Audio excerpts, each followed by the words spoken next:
It is a great opportunity for me to be here to interview you all as a young HBCU student. I feel like it's a great opportunity not only for me, but for all HBCU students that are on this call now. So for this panel, we're asking each panelist to give the students 3 best tips for securing the bag. So I want to ask you one question first. So what does securing the bag mean to you? And everyone can give an answer. Sure. Hi there, everyone. Pleasure to be here. For me, securing the bag would mean securing each and every opportunity that is presented to you, no matter how big and especially no matter how small. So when I got my start, I started out at NBC. I was an NBC page. And at that time, this is like 20 years ago, real quick, you had a 1-year rotation. There was nothing that was guaranteed at the end of 12 months. So you're essentially a tour guide for NBC with the opportunity to take on internships while you're there.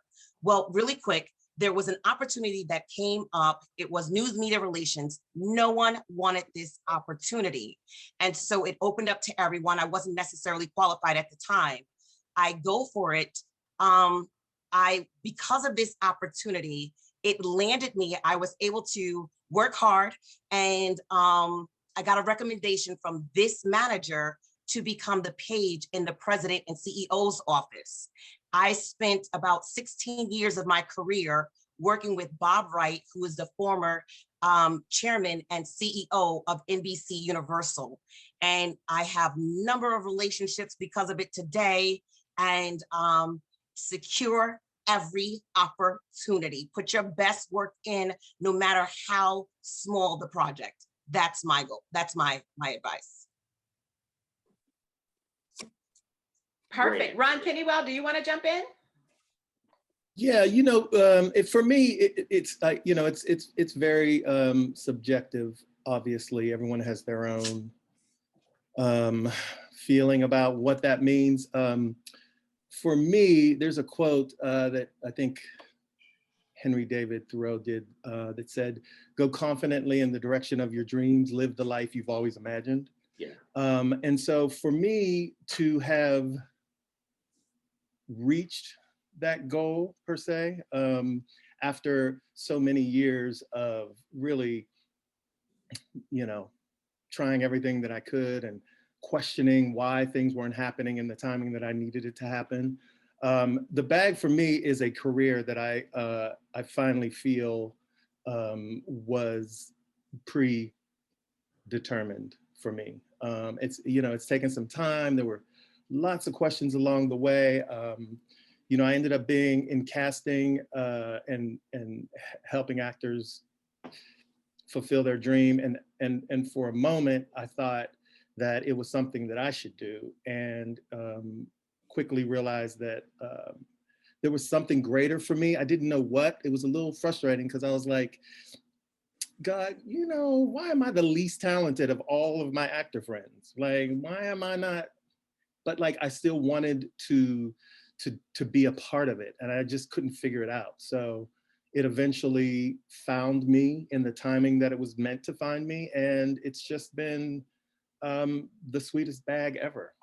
I mean, it's exactly where I'm supposed to be. The sweetest bag ever. That's the best way to put that. All right, Mr. Doug Williams, would you like to jump in? Yeah, to me, securing the bag means getting this money by any means necessary.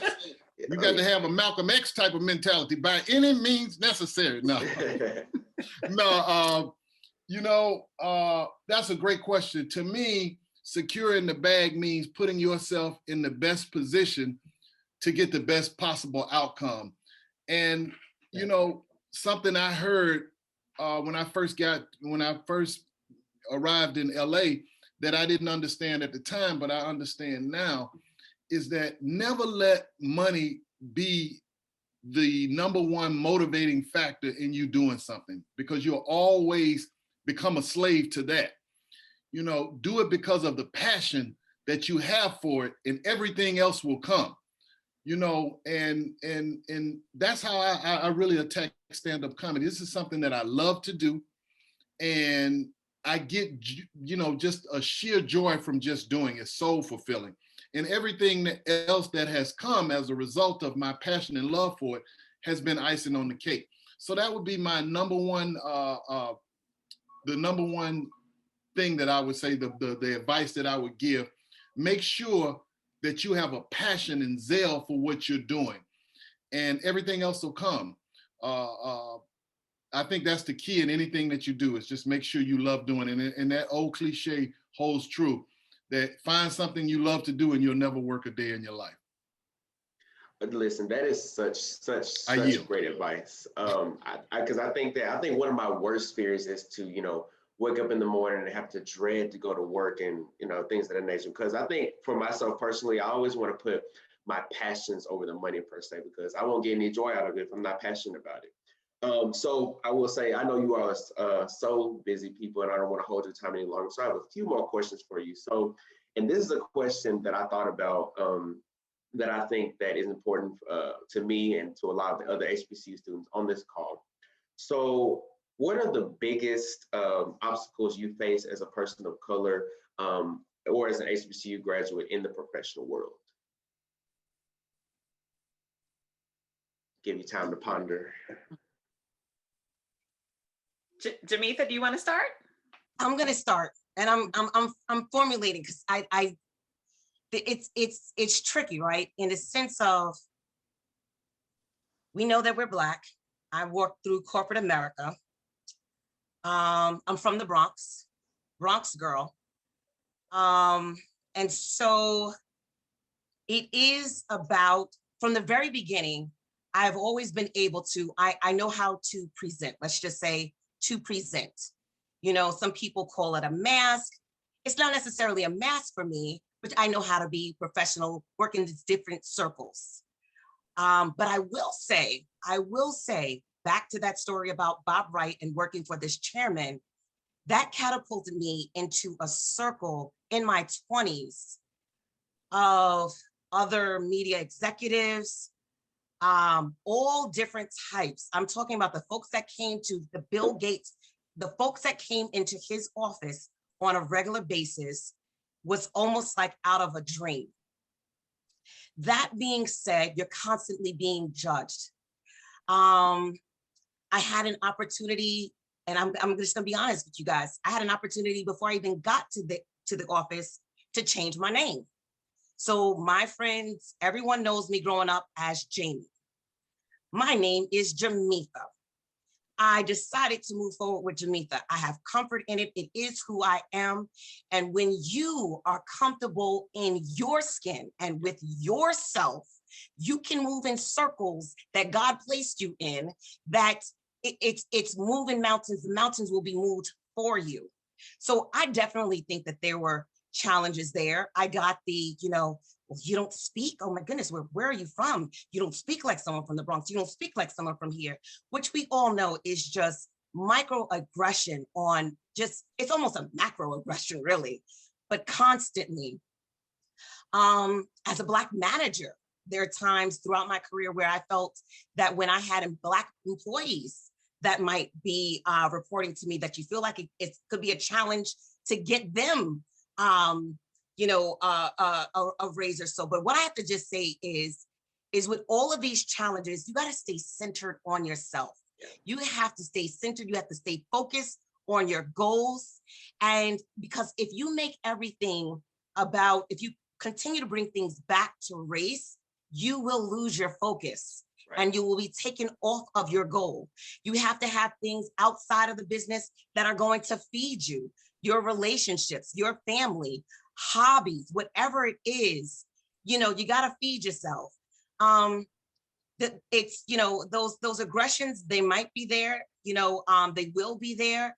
But I just say, I think the biggest thing is to stay focused, to find a mentor, find mentors in and out of the company that you might be able to share that with, and be open to real feedback. But it is challenging. So have your faith, whatever that might be, stay focused and feed yourself, feed your spirit, feed your soul. I'm interested in what Ron and Doug have to say, because the other two answers were great. So you're up next, guys. And I do want to say, Ms. Fields, are you sure you're not an inspirational speaker? Because I felt very inspired and empowered when you were talking. Oh, thank you, Sensei. Thank you. You're welcome. Okay, Mr. Pennyworth or Mr. Williams? I'll say that, it's something that I've thought about more lately, for sure. There were some times early on in my career that I thought I was on a good path and a good trajectory. I'd started out in corporate America and may have had some advantages by being Black. And so it sort of felt like everything was going on in the direction that it was supposed to be, without any real blatant sort of roadblocks. Right. As I have become older and wiser, and now familiar with Isabel Wilkerson's cast, I understand that there is a system much greater that has been working against us for quite some time. And the fact that we've been able to do anything is, an amazing accomplishment. So I will not be so naive as to think that there were probably opportunities that I missed because I'm a person of color. There may have been disparity in income that I didn't get because of a person of color. But for the most part, I thought that my career was going in the direction that it was meant to go. But having a little bit more information, understanding the totality of what this country was built on, I feel like there's probably some things that I just didn't understand was keeping me back. Even though in my ignorance, if you will, I just kind of was like, okay, this is good. So now I'm just mad because now I'm like, well, wait a minute. Should I have been a VP back then? And I was happy with being, senior account. So, it's that sort of thing now that, I'm just ready to move forward with a little bit more insight. But for the most part, it's been really, it's just what we do. We have to be the best at what we do. We have to show up. We have to have a certain, a certain way of being, and it's got to be better than everybody else, and that's just part of it. And I believe it's served me well, but it's definitely there. Right. And Mr. Williams, I do want you to go ahead and give your answer to the question as well. And then right after that, I do want to introduce a new panelist that we have here as well, Mr. Evan the Biz Melandro. But right after your answer, Mr. Williams. Well, first of all, let me just say, man, if my internet is spotty, if it goes in and out, I'm at my mama's house, I'm at mom and them house, and I couldn't get her to get I told her, hey, can you get the fastest internet? Yeah, baby, you're going to have to use what I got, because that's what I got, and that's what you're going to have to use. So we have to work with what we have. I'd like to acknowledge what Ms. Fields, what Mr. Pennywell said.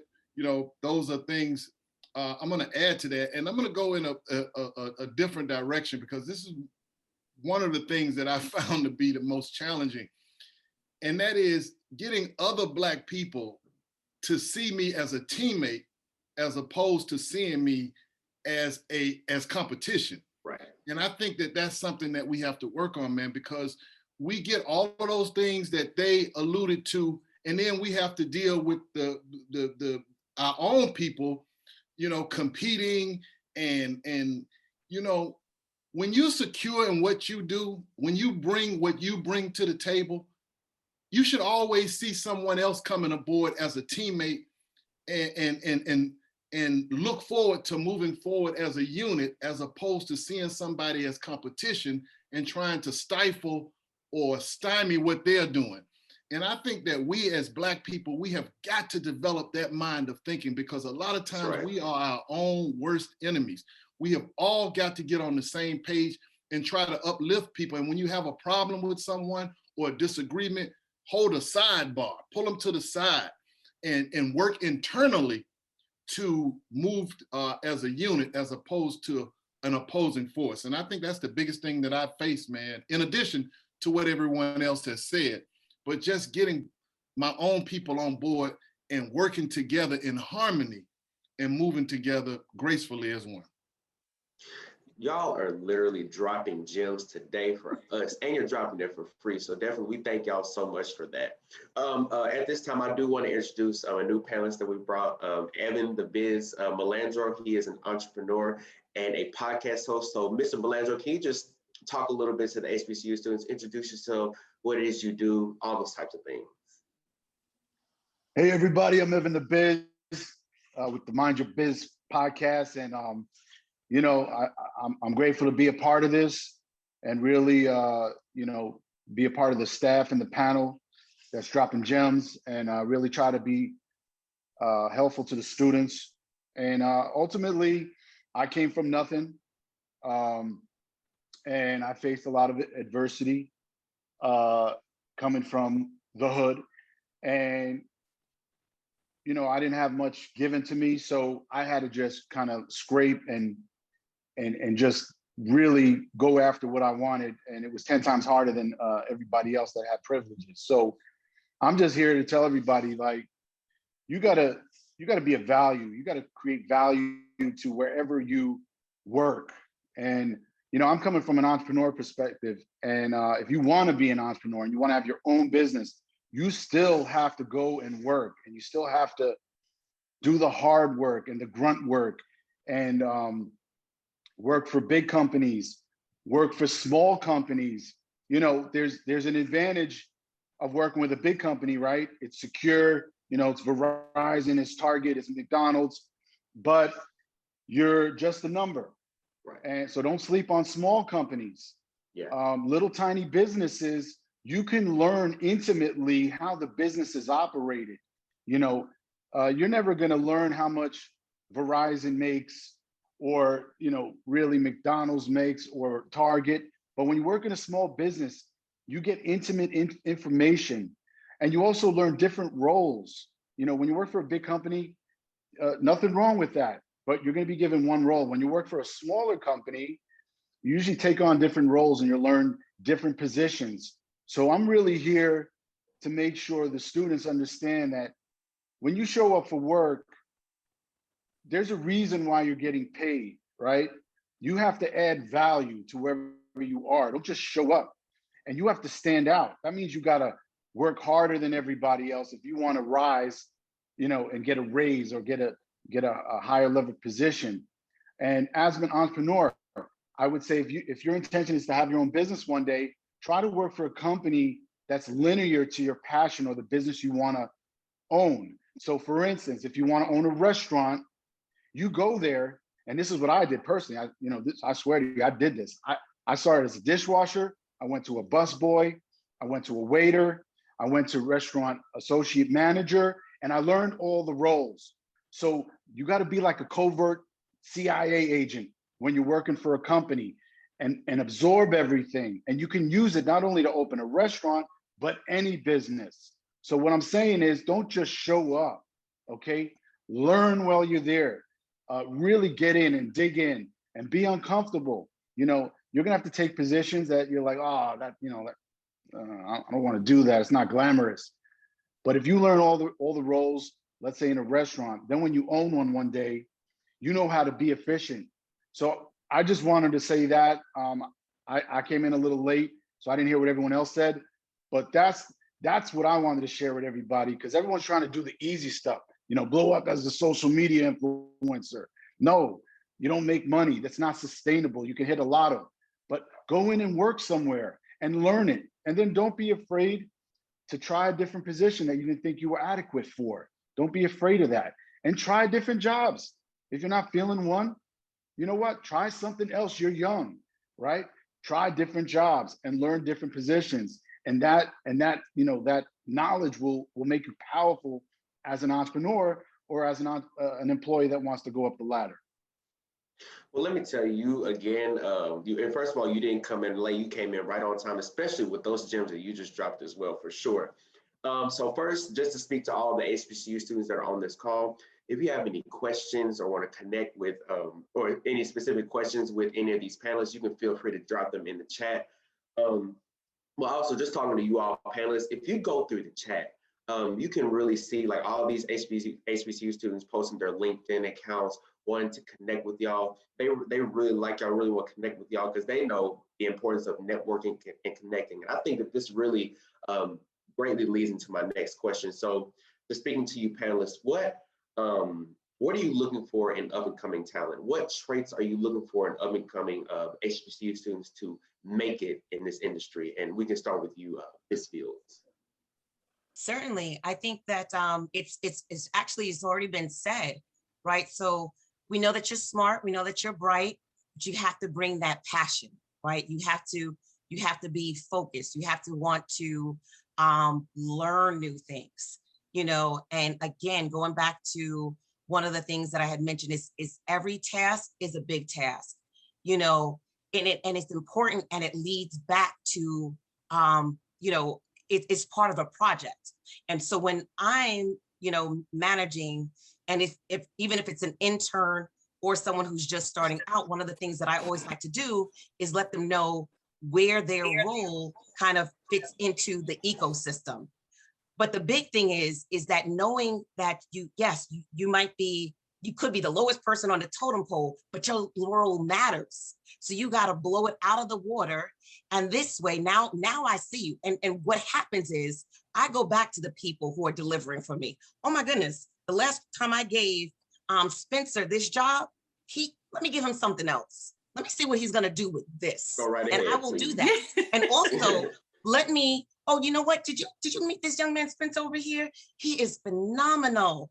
I want you to meet this young talent. Do you have an opening? So take and treat every opportunity, back to that, every opportunity is a big deal. So when you show up with passion, you know, and show up with confidence. So if you landed that role, they wanted you. Don't doubt yourself. You're there.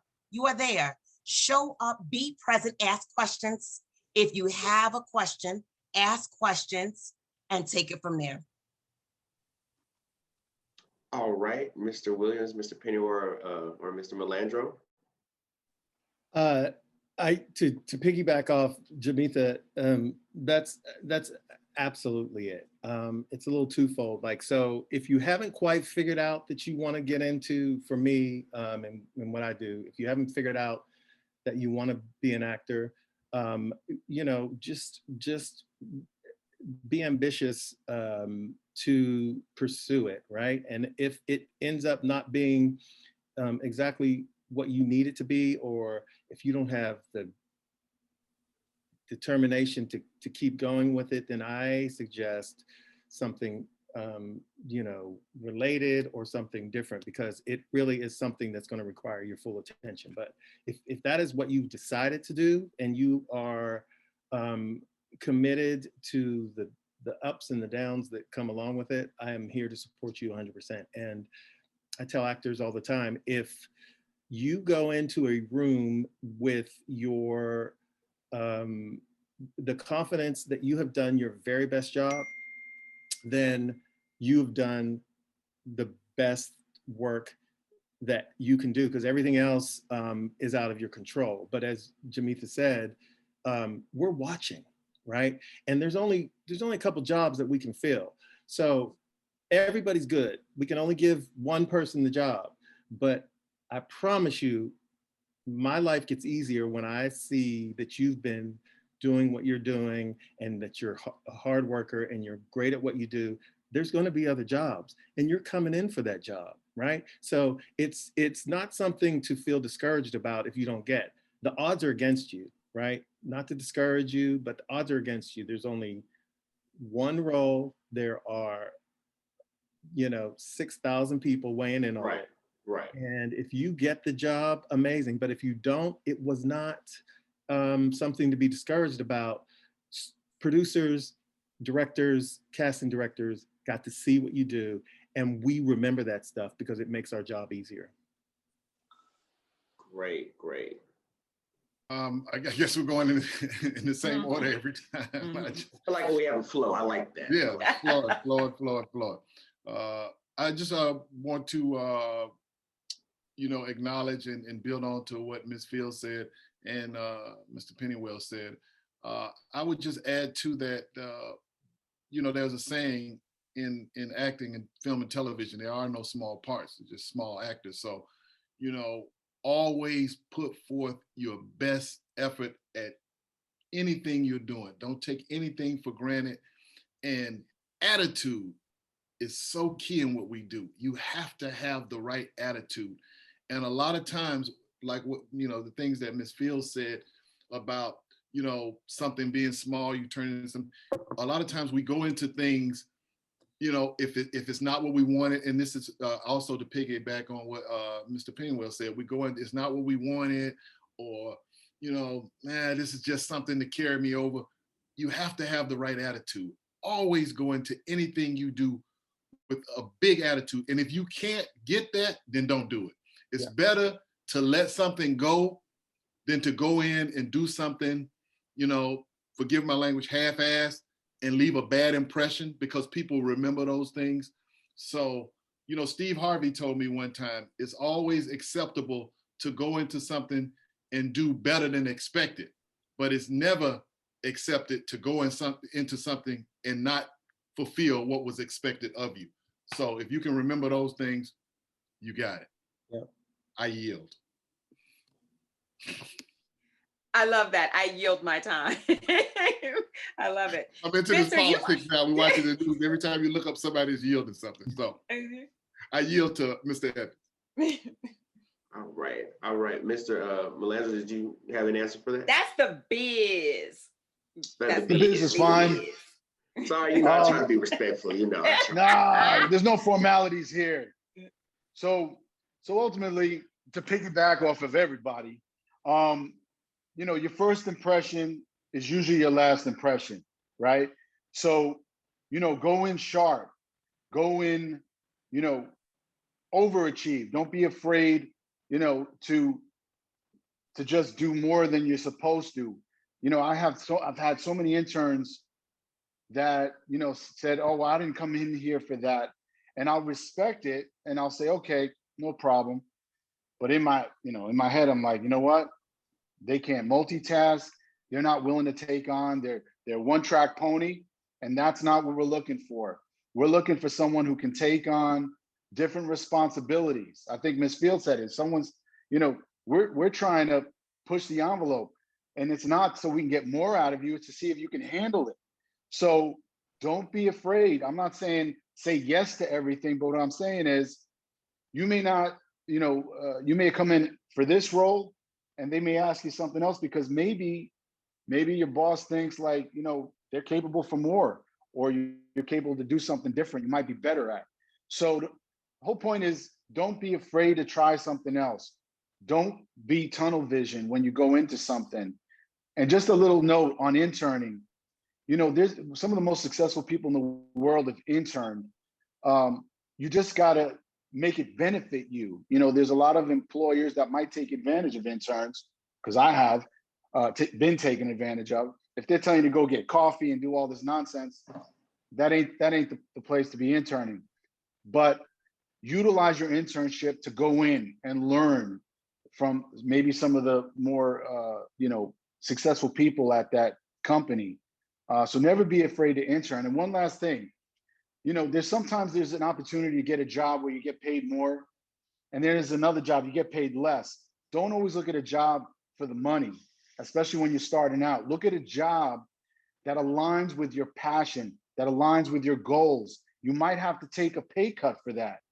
It's not all about money, because sometimes you got to step back a few steps and then you'll be way ahead in a year or two. So don't always look at the pay scale. Look at the position, look at the company, look at the people in the company that you can learn from. Don't just look at the hourly wage. I went into companies for free. They couldn't deny me. I said, you know what? They said, well, what's your salary you'd require? I said, you know what, it's zero. I'd like you to judge what I'm worth. Let me work here for a week. And I went in like that after they turned me down. I said, wait a second, I'm ready to come in here for nothing. I'm going to prove myself to you. So think a little out of the box. I'm not saying everyone go there and work for free. I'm saying that money's not always the thing. The opportunity within a company could be way bigger than the actually hourly wage.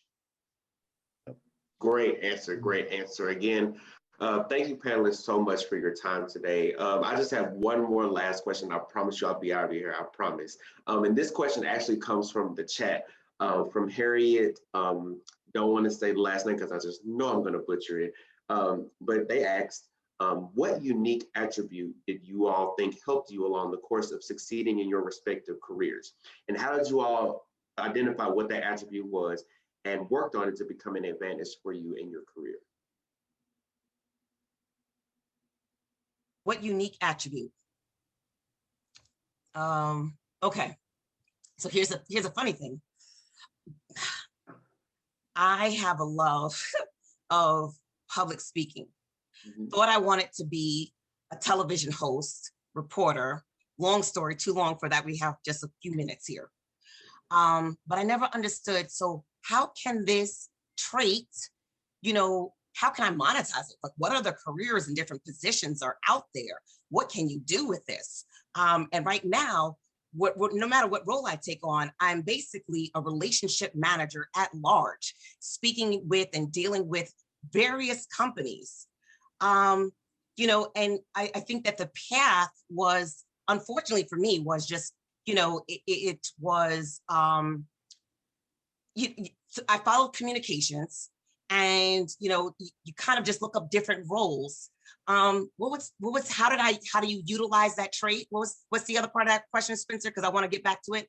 Yeah, the other part of the question was, how did you identify what the attribute was and worked on it to become an advantage for you in your career? Oh, so I thank God I identified it, but I didn't know what to do with it. That was my biggest challenge. I'm just going to be honest. I identified it, didn't know what to do with it. But then I started taking on different roles, so in communications, a communications affairs person, what do they have to do? Oh, you get to speak to different people. Okay, well, that's going to check a box, and the one thing I just want to point out that there's not a linear path, so it might be a little bit of hit, but if you, take that trait and just look up different roles. I mean, right now you guys have Google. I didn't have that, years and years ago. But there's a lot of things that folks can do with presence. My son happens to be an actor, and he is, thank God, he's doing very well. So this is not a pitch, Mr. Pennywell. But what I told him, he has his degree. And what I told him, I said, those skills are priceless, because you can also be a salesperson. There's a lot of things that people can do, and maybe have conversations and say, you know what do you think? With your professors, now's the time, actually. Those are the folks that can help you, identify some career paths along with others outside of that. But again, I toss it to, I'll allow my other panelists, colleagues to go, and want to hear from you guys. All right. Okay, so we'll just keep this order, I guess. It's worked thus far.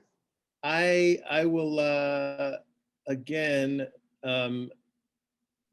jump from Jamitha, who so eloquently put it. Like I identified it, and then I just had to figure out what it meant for me, because like I alluded to early on, I had so many friends who were actors, and I was doing acting every chance that I got, and I just wasn't as good. And I was like, well, that's weird, God. Like, why am I not good? But I love doing this so much. Like, there's gotta be, either you're gonna make me real talented in the next couple of years, or you're gonna let me understand what version of this is for me in my career. And for a long time, I didn't know what it was, because if it wasn't acting, which I thought it should be,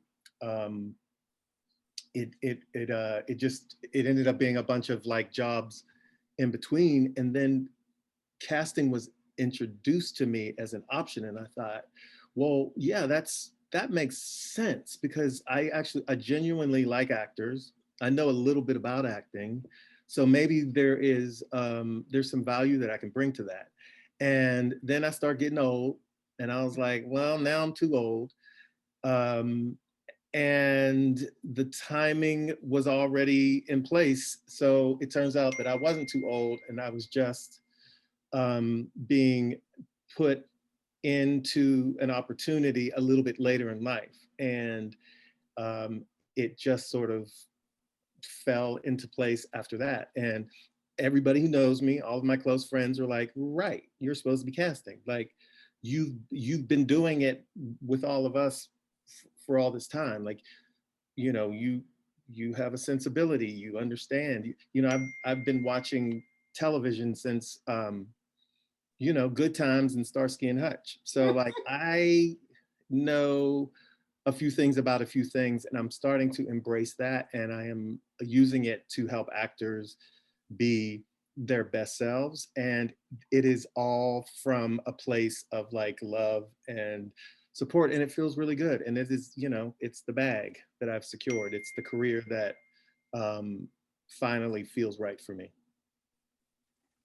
Yes, yes. Yeah, I just want to say, Mr. Penwell, you're never too old, man. That's right. The game don't stop till the casket drop. Yeah, So always remember that. To all the people out there, don't ever let anybody define you or put you in a box and tell you this, tell you that. Yes. What was the question again? I just want to make sure I'm answering the well, Doug, you know what? I'm sorry to interrupt and override Spencer, but it is 1:59 p.m. Oh, so no, you gonna just cut me off when it's time to my. Let me make mine. I'm gonna get mine in. You know, in Hollywood, what y'all say, the show must go on. I cancel too many things not to be able to get all my questions in for this thing. I'm at Mama and them house doing this. Look, the key thing that I want to tell people, and I won't be long. I learned this. Always remember this. We are taught. I'm sorry, my people calling. We are taught to. You stop this thing. All right. We are always taught, we learn to react, then think. Deprogram yourself. Always think, then react. That has been the best advice I can give you. Don't ever let anybody pressure you into making a decision right away. Don't ever go off your first react. Always give yourself a moment in life to think, then react. Deprogram yourself. Instead of reacting, then thinking. I'm out. See, I told you that would be fast. We got enough time to let Mr. Evans go now. I yield to the other ball brother on the panel. I yield. No, we really do. We have to get to our next panel. So we really, really wanted to make sure that Spencer was able to say his final word because he was just hosting the first part. And Spencer, if you wanted to jump in. Of course, of course. Well, first of all, thank you all so much for being here and allowing me to be the moderator for you all.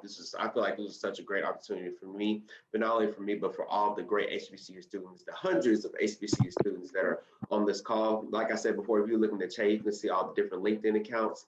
They're ready to secure the bag. They're ready to connect with you. So they're here, they're ready for the opportunity. So again, thank you all so much for allowing me this opportunity to speak. I have a baccalaureate ceremony that I have to go prepare for. So, but again, thank you all so much for this. It was an honor.